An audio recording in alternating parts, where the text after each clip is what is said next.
Hi guys, here's another garden tour. So today I'm going to be working in my Morris heading collards and my cabbage bed. So I'm going to try to harvest down some of these bigger leaves and do some top dressing. So I'll be right back. So I have a little friend here. I don't know what kind of caterpillar this is, but he has got to be evicted. So that really is the best way. I'm seeing a bunch on here. So what I'm gonna do is I'm gonna put on my gloves. I just use regular gloves and I just pick them off with my fingers. Okay, so I harvested a lot of the leaves down, and I'm gonna go back and rake up some of the leaves. I don't like to leave those down there. And then I'm gonna top dress with some trifecta. See if I can get one more good harvest out of this bed.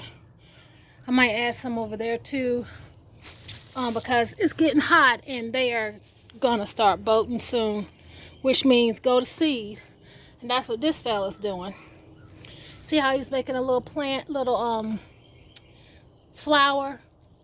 That's where the seeds are gonna come from, and I welcome that because I'm a seed saver. So I'm gonna leave that alone and let it go to seed and harvest the rest.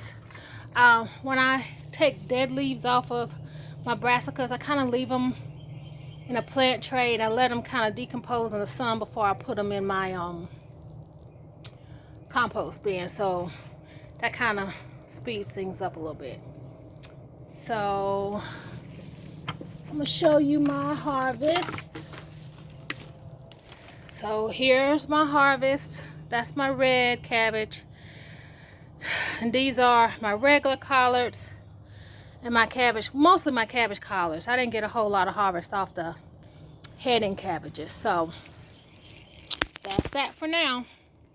Okay, so I'm at the sink now.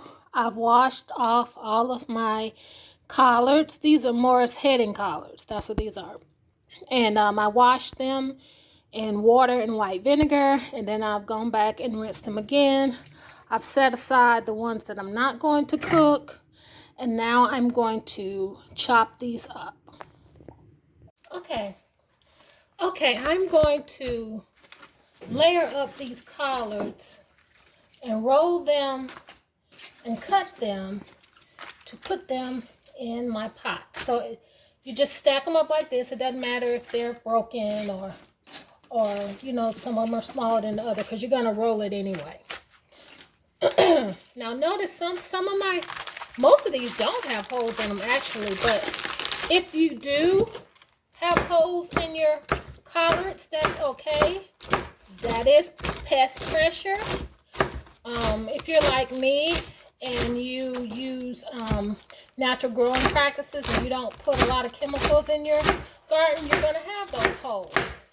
But my logic is I don't have a problem with them because you're gonna boil them anyway. I do spend a lot of time inspecting and making sure I get off any caterpillars or anything like that.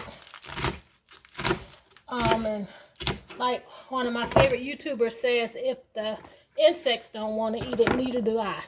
So I've chopped these up and I'll put them in this bowl, and then once I'm done, I'm gonna put them in a pot and I'll bring y'all back then.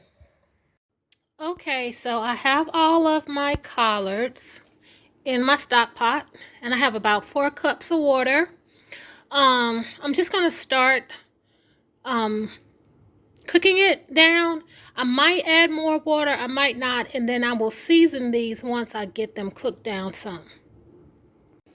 Okay, I am back and now I am going to season the greens. You can see that they've cooked down, but not all the way down. But I like to season them at this point because I have a better idea of exactly what or exactly how much I'm dealing with, so I won't be over seasoning anything. So there's a few things that I always put in my collard greens. I am country.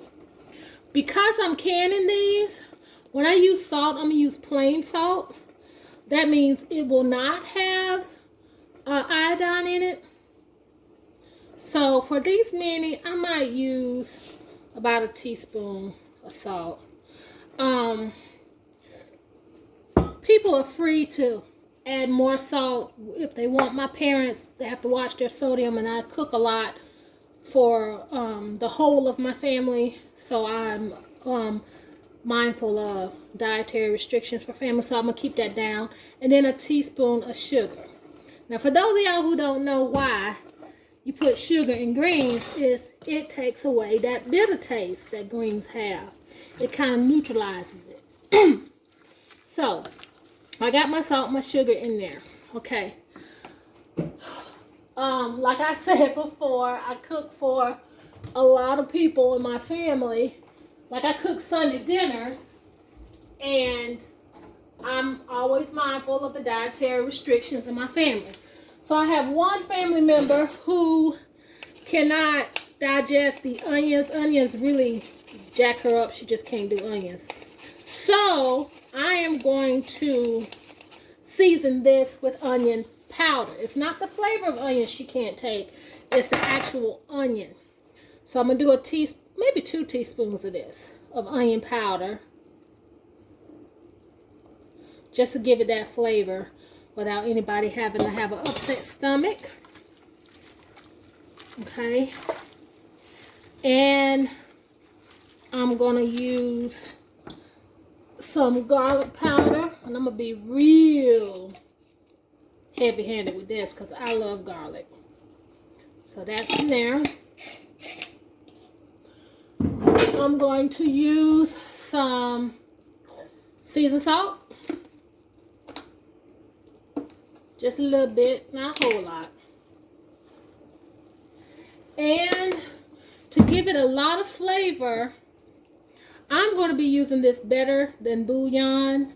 This is premium seasoned vegetable broth. I have a niece who is a vegetarian, so I never season my vegetables with meat, because if I'm cooking for the whole of the family and she can't eat that. See how rich that is? This is some good stuff. I think it's, I do have all the bouillons now. Don't sleep. I have the ham, the chicken, the roasted chicken, the garlic. I have all of them. The beef. But I really like using this in my vegetables.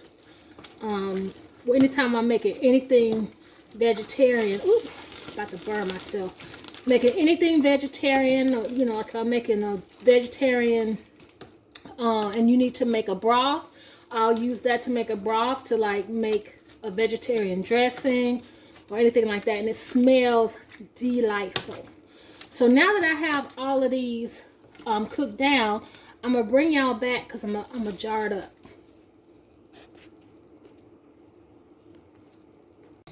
Okay, so I have started my pressure cooker boiling the amount of water needed in the pressure cooker. You have to have water in the pressure cooker in order to create the pressure.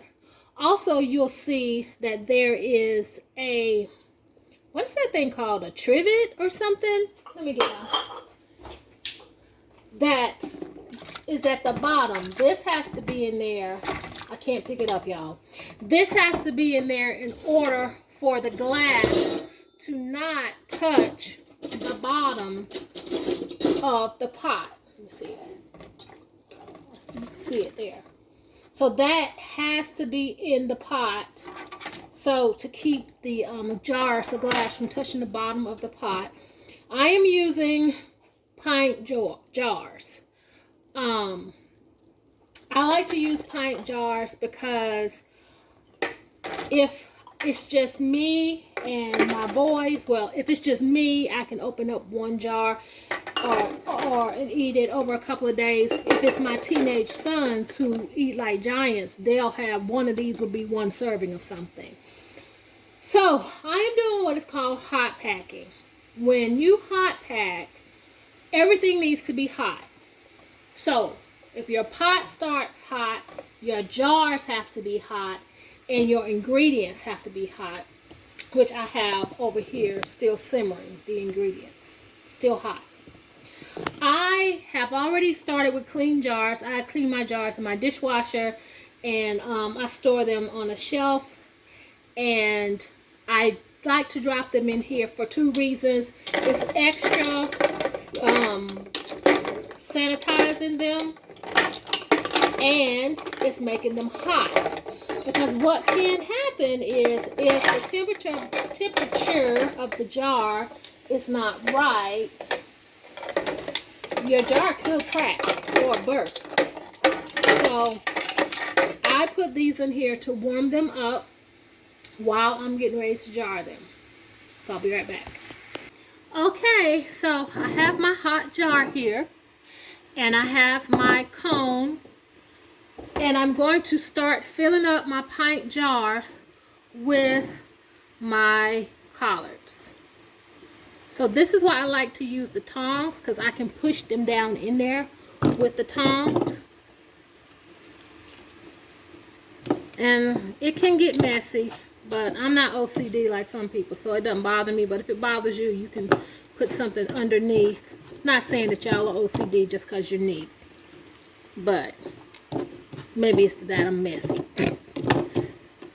So I cram these down. Since they've been cooked down, I don't have to worry about them expanding too much, but I still want to leave a 1-inch headspace, and I'll show you what I mean by that.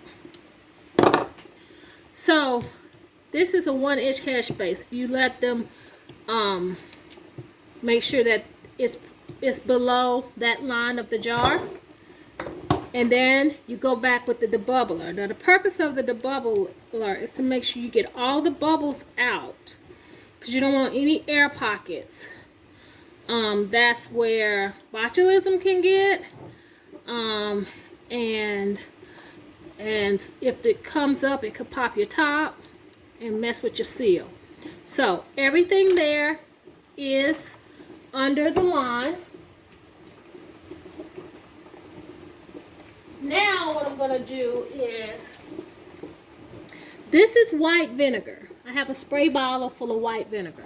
I spray a paper towel, and you are to clean the rim of your jar with white vinegar. This is especially important if you are jarring something that has oil in it. This does not. I didn't put any oil in these greens. That's something that I would rather add later. So I don't boil my lids. Some people do, some people don't. I don't. And you put the lid on and you do it finger tight. I do it just a little bit more than finger tight because I've had my jars to siphon, which means the water spilled out because this wasn't sealed enough. And so that's that. So it's ready. And one thing I did forget was my picker-upper thing, but I'm going to set these in the canner now that it's ready, and I'm going to go ahead and fill up the rest of my jars. I'll be right back. Okay, so I have all of my jars in my pot, and this is the other tool that I forgot to show you guys, and this is what you use to lift and put in your jars without burning your hands. So now I'm going to put the lid on my pressure canner. Now here you have an arrow right here. You're going to match up this arrow to that arrow. You see how it fits on? If you don't match the arrows up, they're not going to fit. And then you push them together to where the top black and the bottom black is both at the same spot. Now, this is like the pressure gauge. So what's going to happen is, it's been boiling, so that's why I like to go ahead and let it be boiling and build up its pressure. So once I get the jars in, it's already got a rolling boil going. This pressure gauge is going to pop up when it reaches pressure, and when it pops up, it actually locks the pot. So anytime this thing pops up, you're not going to be able to open the pot. So you might not can see, but there's a little bit of steam coming out. Once there's a steady stream of steam, I set my timer for 10 minutes to let it fully pressurize. Then I put my weight right here. And this is 10 pounds of weight.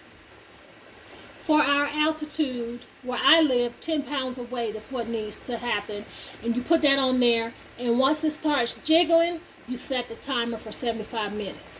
75 minutes is the required time to pressure can non-acidic foods in pint jars. All this information can be found at the National Association for Food Preservation online, and they have all kinds of tables and information to help you safely preserve food by way of canning, pickling, dehydrating, and fermenting. So I use that as a resource, and it's free. So we're going to wait for the pressure to get up, and then I'll come back. Okay, guys, so it has been venting steam for 10 minutes. My timer is about to go off. So what I'm going to do is I'm going to get my weight. What do I do with my weight? I always do this, y'all. I always misplace my weight. Always. Here it is. So you want it to be a steady stream. And you see how I told you that pressure gauge is up? With that gauge being up, you cannot open the pot. So when you finish canning, and I had to learn this. There's that timer. That's 10 minutes. You can't open the pot until that goes down. Okay.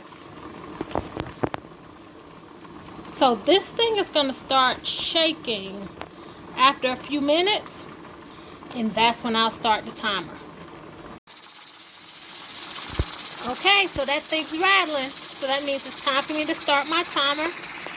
And I'm going to start my timer for 75 minutes because I am doing pint jars. And then I'll just do something around the house. We'll come back when it's time to turn it off. Okay, so the timer has gone off. I've turned off the stove. It's 6:45. I'm going to let this naturally depressurize because when I first start canning, I would take that little weight off and let all the steam come shooting out, and my jars would siphon, which means it would literally suck the liquid out of my jars into the water around it. So I let this naturally depressurize, and when that little thing is down, pops down, then I know that I can open the pressure canner. So I'm gonna go water my garden and check back later. Okay, so the pot has depressurized, and as you can see, the steam has already gone out, and that little gauge is down. So now I can open the pot. Now when you open the pot, you want to make sure you open the steam away from you that way, so you don't get burned by the steam.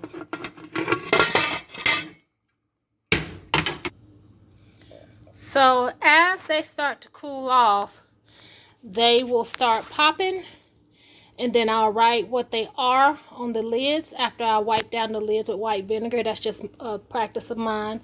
And then I use a Sharpie and I label them, and I put them in my pantry. So I hope this was very helpful to you guys, and that's it for now. Bye.